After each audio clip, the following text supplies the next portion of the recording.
جب تم اللہ کے سوا باقی چیزوں میں اپنا سکون تلاش کرنے لگتے ہو تو اللہ ان ساری چیزوں کو تمہارے ہاتھ میں تھما کر تمہیں بے سکون کر دیتا ہے۔ ہر شے کی تکمیل کے بعد بھی تمہیں اپنا آپ خالی خالی سا لگنے لگتا ہے۔ پھر اذان کی آواز کانوں تک تو پہنچتی ہے مگر دل تک نہیں۔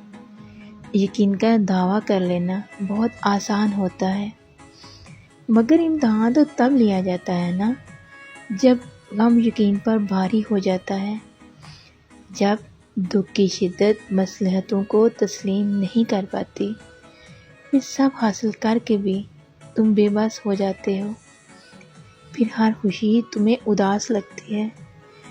یوں اللہ تمہیں بتاتا ہے میں ہوں تو سب ہے، میں نہیں تو کچھ بھی نہیں۔